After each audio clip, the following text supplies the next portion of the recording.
Well, this was just to show kind of where we were, well, where we were 30 years ago, but really where a lot of the first kind of prosthetics that someone would get still are. I mean, this technology hasn't really changed since Charles Eames bent plywood. That's really how they learned how to do it. It was from prosthetics for the war, for soldiers. So, you know, but I mean, it was kind of like that, you know, these were the early, this was the first design of an energy storing foot. It's woven carbon fiber, but it's still, you know, a prosthetic historically is about replacing loss, you know, and any kind of attempt made to build a prosthetic was about trying to replicate in the most simplistic way a human leg or arm, right? So I mean, literally, it's like a stick with a hook. It's a stick with a foot. So you can still see that that's kind of the aim here. This was the next generation, still a shin with a foot, but it's at least a shock absorber and a spring, so that you know, the compression that someone like me would take on the knees, the hips, you know, lower back is mitigated a little bit. And this was the prototype. This is something that I think everyone in the room is probably familiar now. But in 1995, it was me, the only person in the world, the first person in the world, trying these out and working with them and working on the design of these, which were modeled after the hind leg of a cheetah. You know, I was trying to be the fastest woman on the planet with prosthetic legs, and it was kind of, as a naive teenager, the idea was, well, if I don't have to have human legs below the knee, why are we looking at them? Why, what's the shin and foot fixation? Why can't we look at the fastest thing that runs, right? So from a very naive seedling of an idea comes something that revolutionized not only prosthetic, but also design, because this is an object that engages people. It engages the imagination. It changes the conversation. It allows people to feel more free in asking questions, and it allows the user to feel that they have more authorship over their body and the identity implications that go along with that. This is me running at the Big East Championship. Ed up here, Ed was the lawyer up here before, and he was, Ed, if you're still in the room, I'm also a Hoya, proud Hoya.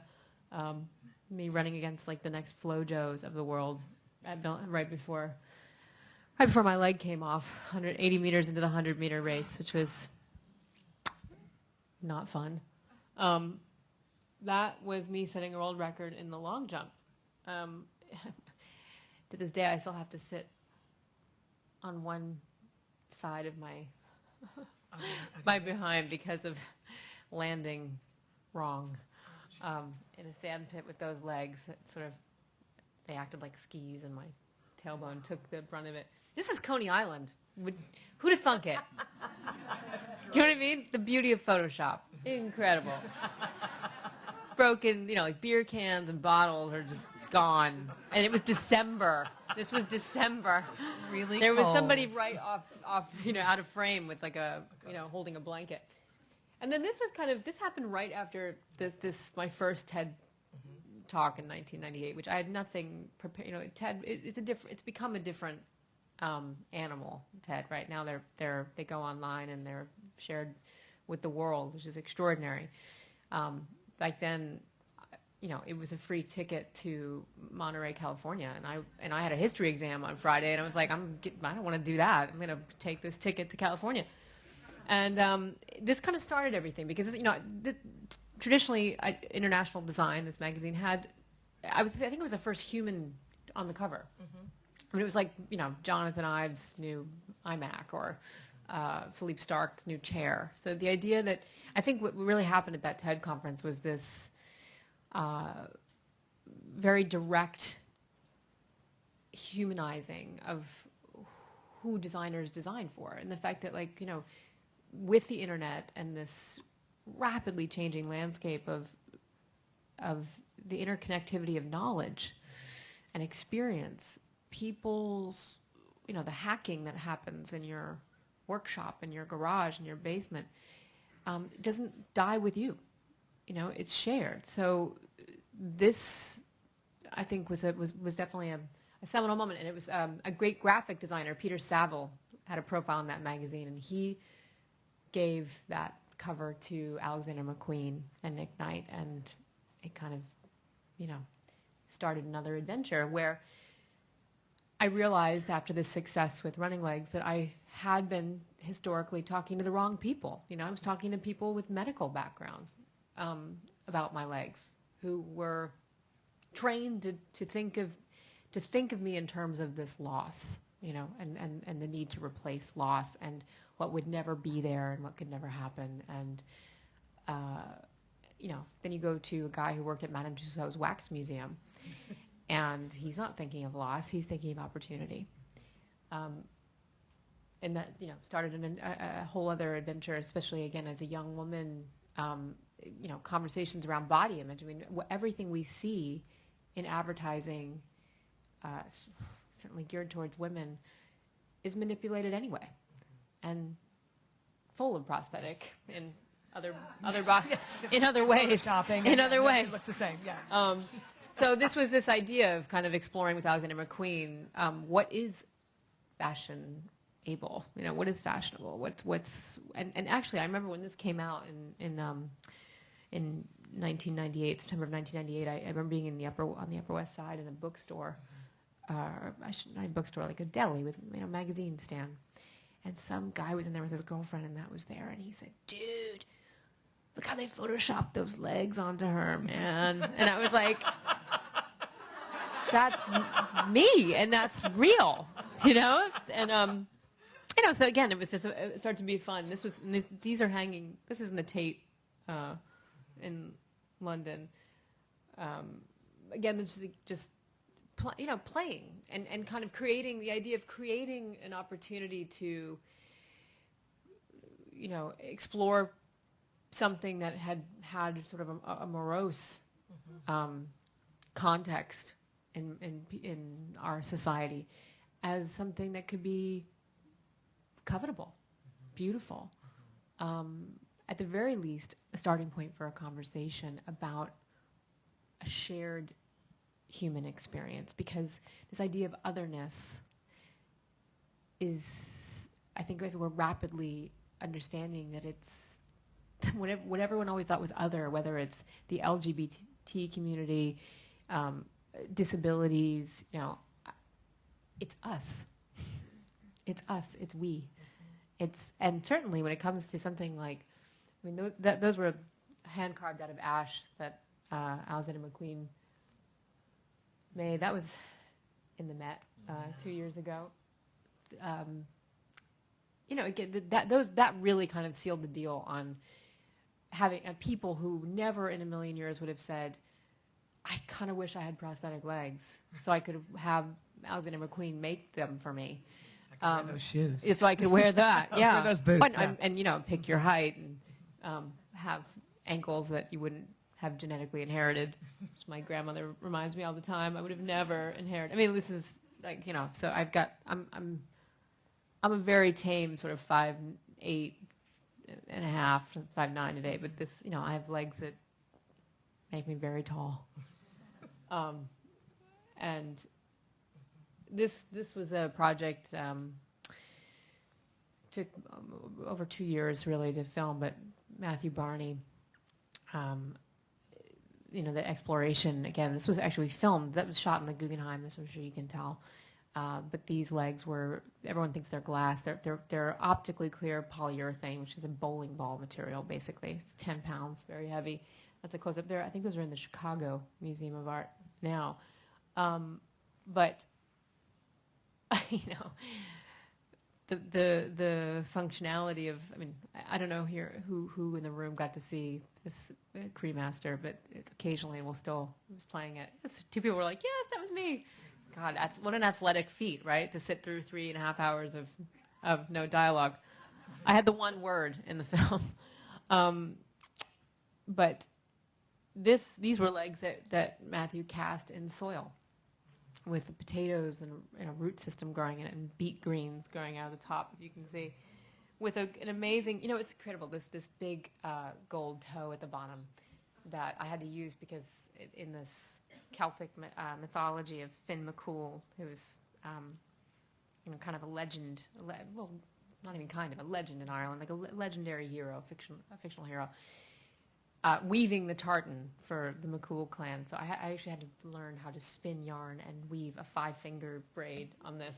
But I was standing in the Cairo Museum a couple years ago, and it was long after they had assembled what they found from Hatshepsut's tomb, the only female pharaoh of Egypt. And there was a woman that they thought was Hatshepsut's nurse, who was in her early 60s, which in ancient Egyptian times means you were really, really, really old. You survived a lot.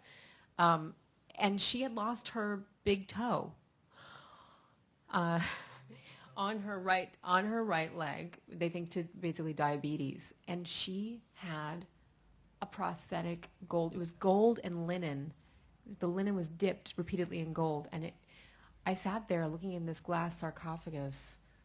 I was so moved to see that here I thought, a lot of times I felt quite alone in forging this path of trying to elevate something like prosthetics, into a place of art by working with people who aren't in the medical community. And here was this woman from 5,000 years ago, and you could see on the bottom of the toe, it was worn. You could see the linen fibers. She rocked this gold toe. She loved it. She was rocking this prosthetic toe. This was, it took 14 hours to get into this character, but that's, articulated paws, and literally not just an homage to the cheetah sprinting legs, but also, that's kind of the finished product. But the tail moved, which was, there was some guy hiding back there behind the post with a cable thing, and he made the tail swish. This is a close-up of another pair of legs that Matthew made. This was again, the idea that even taking it further, that if we're going to look at the parts of the body as wearable sculpture, that they don't even need to be we don't need to be functional. Everything in prosthetics is about form follows function, right? Aesthetic is absolutely an afterthought. And I was trying to put the aesthetic argument front and center to stimulate ideas around functionality. This is Hugh Herr, who Sunny mentioned. Hugh runs the biomechatronics lab at MIT Media Lab, and he is one of the world's great mountain climbers, and was trapped in an avalanche some years ago and lost both legs, but survived. Other climbers lost their lives in that. And he now builds legs, where he can extend them, and the feet are like ice picks, so he can wedge his feet into rock cracks. So, and these legs would be the next generation of the cheetah. These would not be sanctioned for competition because they have a motor in them. They'd be really fun to run in.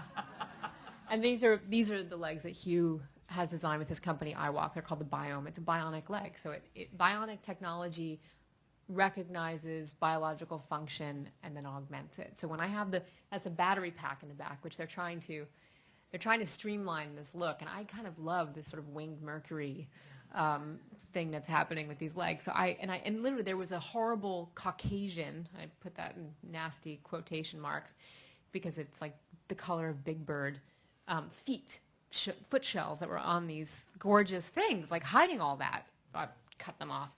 But my cousin's 5-year-old said to me, and we were looking at people's feet, and his father's from Buenos Aires, and he's like, and Daddy's feet are this color, and Mommy's feet are this color, and Amy's feet are yellow. I was like, not anymore. I'm cutting them off. That's exactly all I needed to know. Speaking of yellow, it actually looks very. These are the legs I wore into opening ceremonies for the London Games last year. Sort of an homage to the Olympics of not even just sort of, but this was our first time to incorporate metallic pigment into silicone. So that's all inlaid silicone with a gold laurel leaf. So, and they're actually on display in London right now for a gallery show all about. And this is all different artists who've incorporated, whether it's jewelers or fashion designers who work in molded leather, but it's prosthetics is sort of the baseline. It's the jumping off point. So you can even see on the upper shelf there's a piece done by a jeweler named Bethany Vernon. It's called the Minerva, and it's a neck brace, but it's in sterling silver.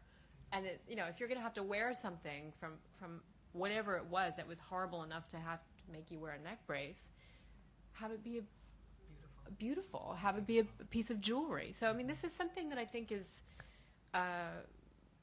15 years ago, 17 years ago, when I kind of started in the public eye, was really radical. That response, that first TED Talk was radical. Well, now I run around Central Park with woven carbon fiber, and nobody presumes deficiency. They ask me where the rocket boosters are in they want to know like where are the rocket boosters, and I have to disappoint them by admitting that I can't fly yet, and I don't have them. That's a long way in 15 years. It's a long way for perception. Yeah. Title: www.projectaccessforall.org. Copyright Project Access for All, 2013.